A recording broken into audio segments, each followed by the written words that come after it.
এখন থেকে আপনার প্রিয় সিরিয়ালগুলো ফ্রিতে দেখুন এক্সক্লুসিভলি শুধুমাত্র সান নেক্সটে। এখনই অ্যাপ ডাউনলোড করুন।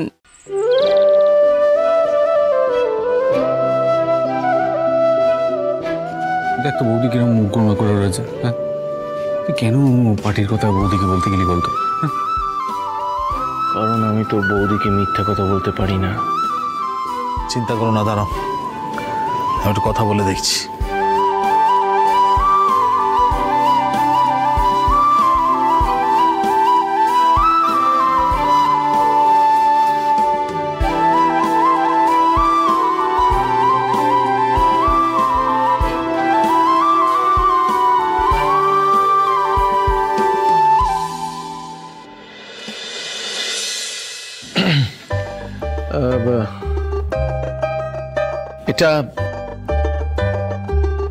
এটা আপনার জন্য,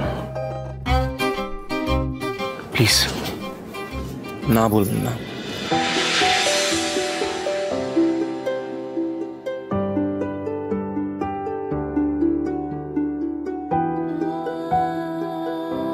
আমার লাগবে না এসব।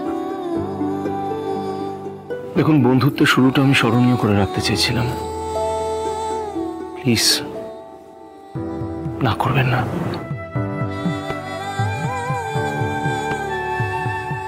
Thank you. My pleasure.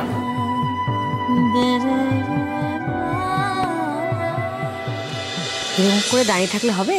খেতে বসবে না? এসো এসো ঋষভ, এসো বাবা। হ্যাঁ, বসো বসো বসো। হ্যাঁ রে সঞ্চিতা। হ্যাঁ বল। ওদিকে রান্নাঘরের কি অবস্থা? খাবার দাবার কি? ওই বিষয়ে আমি কিছু বলতেই পারবো না। বৌদি সকাল থেকে রান্নাঘরে কাউকে ঢুকতেই দিচ্ছে না। বলছি, তুই রক্তিমকে বলেছিস ওই টাকার বিষয়ে যে বাড়িতে এনে রেখেছিস? বলবো? এই রক্তিম, ওই তুমি টাকাগুলো আমাকে রাখতে দিয়েছিলে না, অফিসের টাকাগুলো, তো সেগুলো তো আমার কাছে রাখা আছে, তুমি কি একবার চেক করে নেবে? আপনার কাছে যখন আছে একেবারে আমি নিশ্চিন্ত, আপনার কাছে রাখুন। বললাম।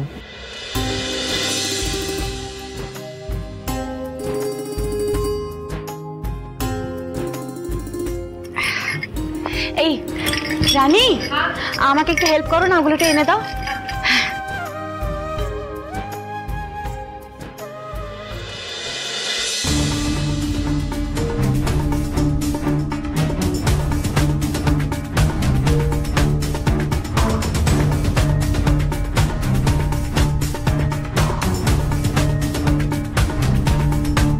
না বাবা, শুরু কর।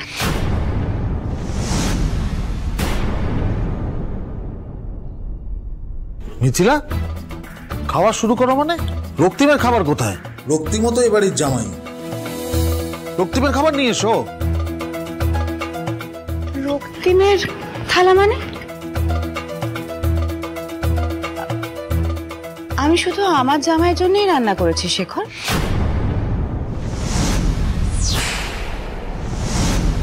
রক্তিম তো আমার জামাই নয়, এই ওর জন্য রান্নাও আমি করিনি।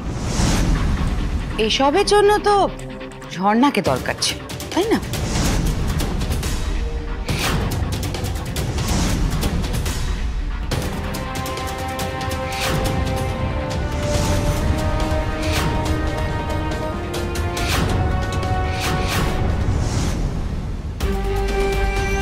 ভালো মা, তুই এই কথাটা একদম আমার সামনে নাকি কান্না কাঁদতে আসবি না।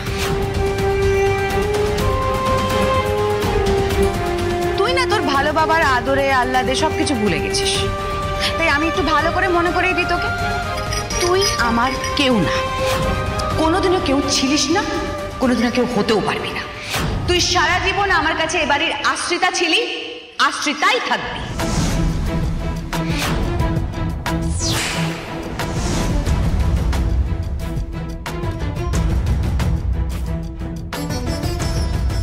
তুমি কেন এভাবে ডারিকে অপমান করছো?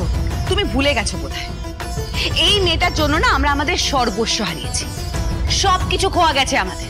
শেখরের তিল তিল করে গড়ে তোলা ব্যবসা এক মুহূর্তের মধ্যে সব ধুলোয় মিশে গেছে। নিজের তৈরি করা বিজনেসে ওকে কিনা স্যার ম্যাডাম বলে সেলাম ঠুকে ঢুকতে হয়।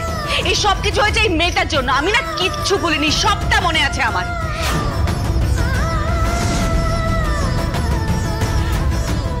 না মানে আমি কিছুতেই বুঝে উঠতে পারছি না। রক্তিম প্লিজ বসো,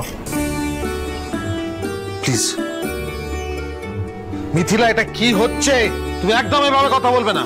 ডালি আর রক্তিমও এ বাড়িতে জামাই ষষ্ঠী খেতে এসেছে, তুমি ওদের এভাবে অপমান করতে পারো না।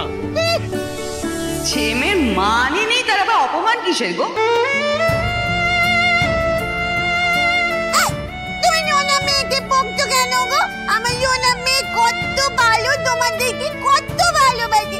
জানো আমার নোনা মেয়ে আমার বাড়িতে তোমাদের ব্যাপারে আমাকে কত কত গল্প করে।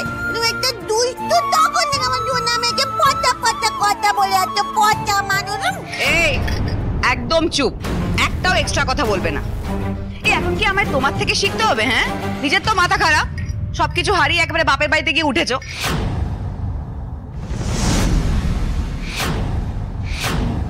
ভালো মা, তুমি কেন রাগ করছো? আমাকে একদম ছুবি না, তোর মতো অপয়া মেয়ের ছোঁয়া না আমি জাস্ট চাই না। যা জায়গা থেকে যা। আচ্ছা মা, দিদি ভাই তোমাকে এত ভালোবাসে, তুমি তাও সবসময় দিদি ভাইয়ের সঙ্গে এরকম ভাবে কথা কেন বলো? শ্রেয়া, আর একটা কথা বললে না আমি কিন্তু তোকে সারা জীবনের মতো এই বাড়ি থেকে ঘাট ধাক্কা দিয়ে বের করে দেবো। মিথিলা, শ্রেয়ার সাথে এটা কিভাবে কথা বলছো তুমি?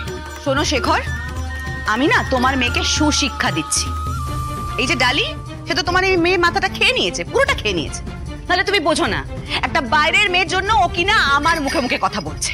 ঠিকই তো বলেছে, আমি তো তখন দিয়ে দেখে যাচ্ছি তুমি দিদির নামে যা নয় তাই বলে যাচ্ছ। তোমার এত কিসের রাগ গো? বাবা ডালি, তুই তো দেখছি এর মাথাটাও খেয়ে ফেলেছিস রে। অবশ্য হ্যাঁ, ওর তো ডালিকে পছন্দ হবে, কারণ ওরও তো বাবা মা বলে কিছু নেই, বাবা মার নামও জানে না, রাস্তায় মানুষ। রতনে রতন চেনে বলে একটা কথা আছে না, কাজে ওর তো ফেভারিট ডালি হবে। এই তুই কি বলছিস আমার ছেলের নামে? ও আমার ছেলে, আমার ছেলে, আমার বাবু। ও তো সব সময় আমার দাদি দাদি দাদি। তুই কি বলছিস আমার ছেলের নামে? মামুনি, তুমি শ্রেয়া ছোটনকে নিয়ে উপরে যাও। হ্যাঁ, তোমাদের তো খাওয়া হয়ে গেছে, তোমার ওষুধ খাওয়া হয়ে গেছে, যাও উপরে গিয়ে রেস্ট করো।